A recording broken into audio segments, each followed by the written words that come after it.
Hey, this is Adam Torres, and I'm here to tell you that it has never been easier to start your very own podcast. At Mission Matters, our goal is to amplify stories that matter. That means we want to help you start your podcast because your story matters. We can do this in 3 different ways. 1, join our podcast school and take a free or paid course. 2, visit our resources page where we've already figured out what you need, such as where to host your podcast. Or 3, heck, we can even do everything for you through our podcast agency, including editing for cheaper than you can do in-house.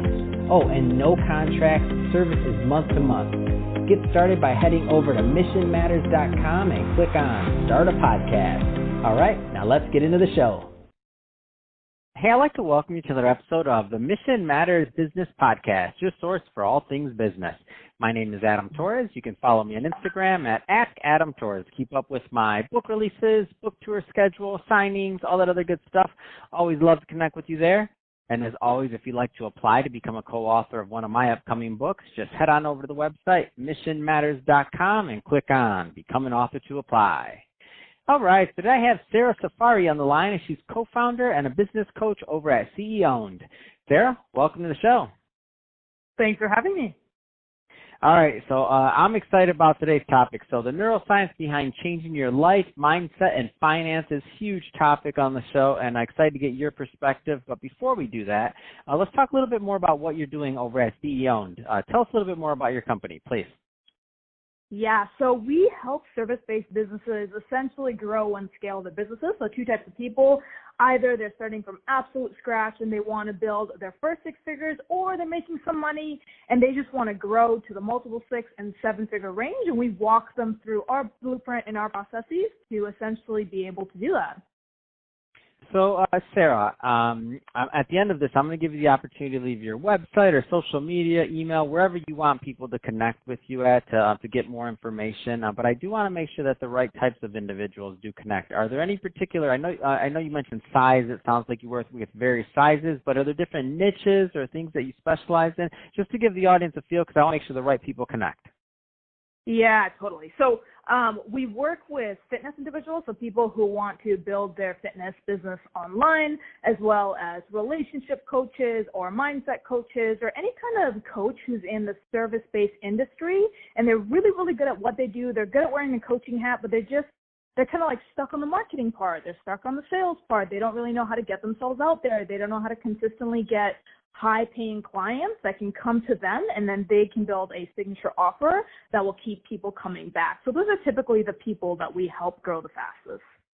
Oh, that's awesome. I love to hear that, and I love when somebody has a good niche and has a good process, which it sounds like you have both. So that's awesome.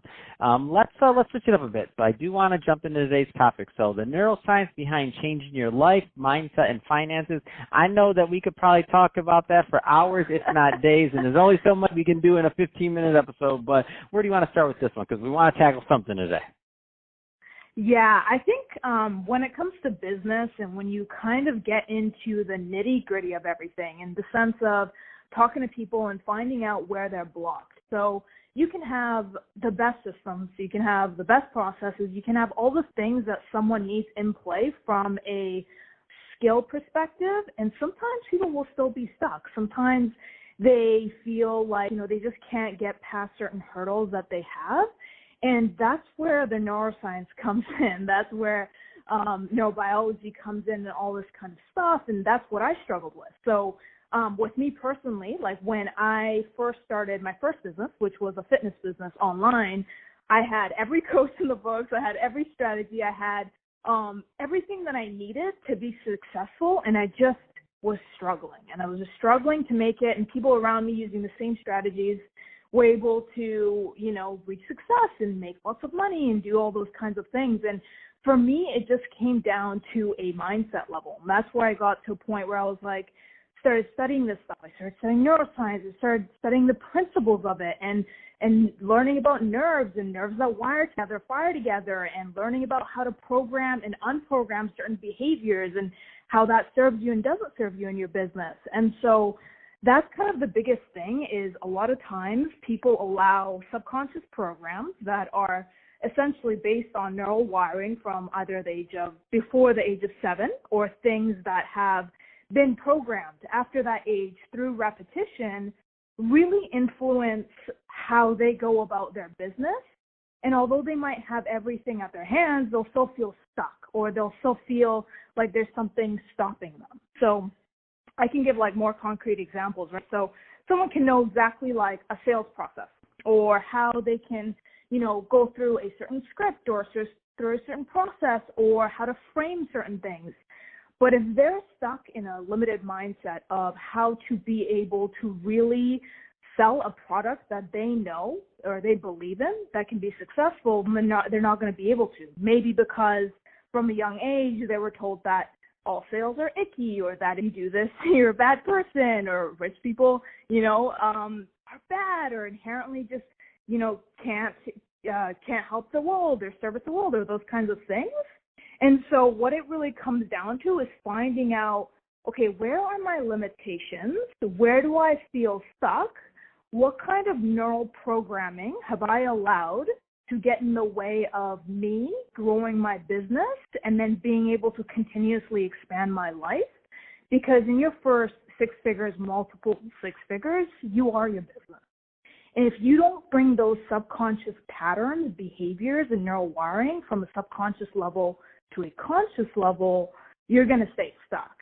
And so once you have that consciousness, that's when you can go about the strategies to be able to change it.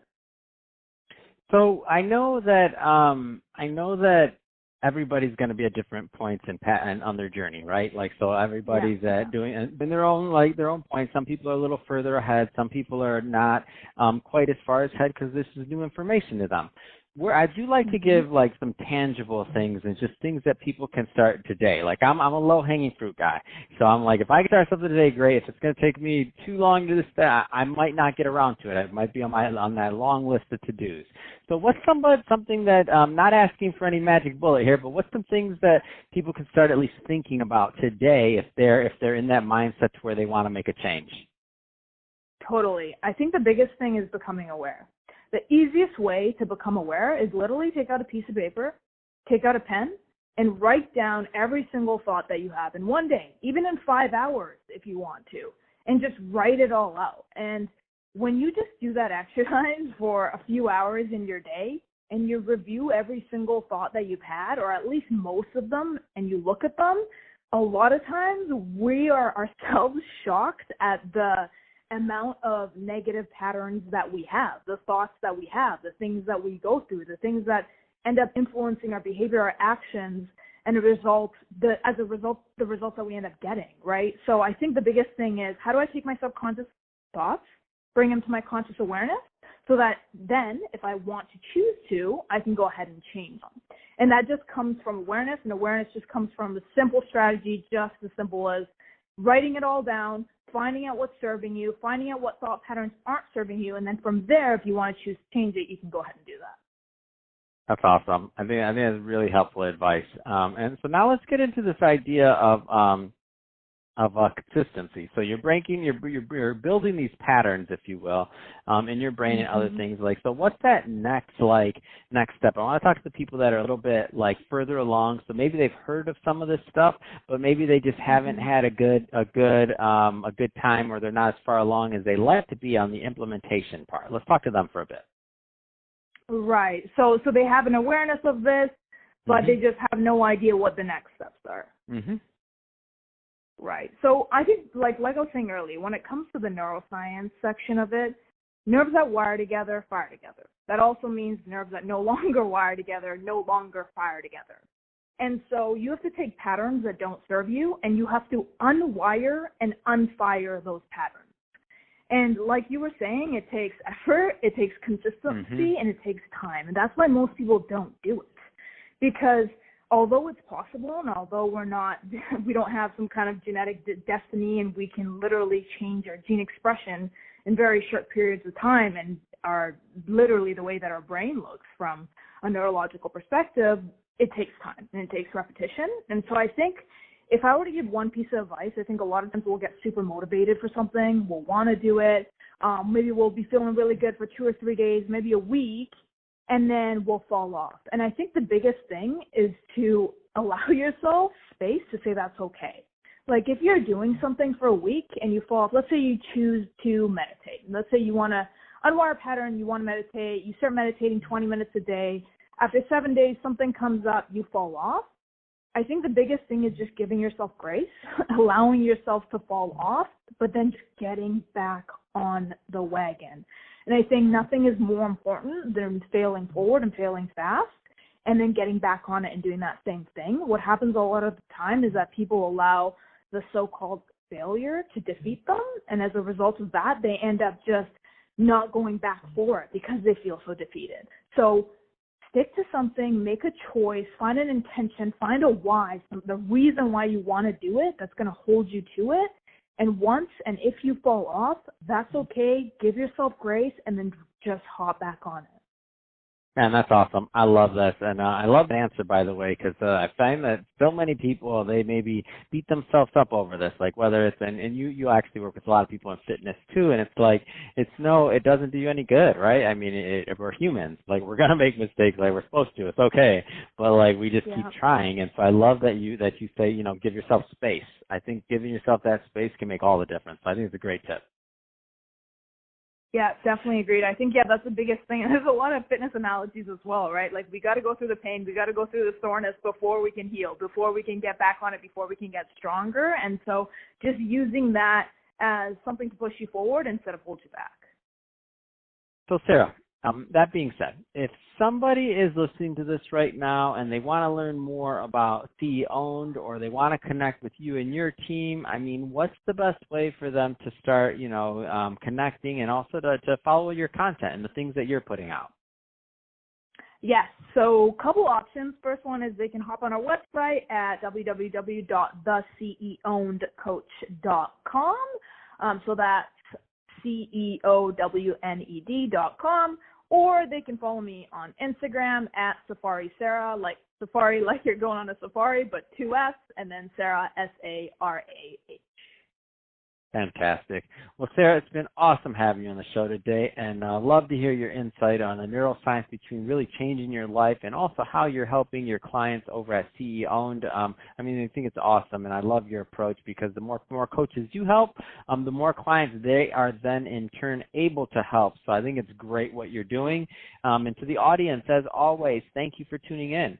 Hope you got a lot of value out of this. If you did, don't forget to subscribe to the podcast, leave me a review on the Apple iTunes Store, and if you're watching this on our YouTube video, on our YouTube channel, Mission Matters Business, definitely give us a subscribe there, but also leave us some comments on the video. Love to know what kind of projects and things that you're working on. And Sarah, thanks again for coming on the show.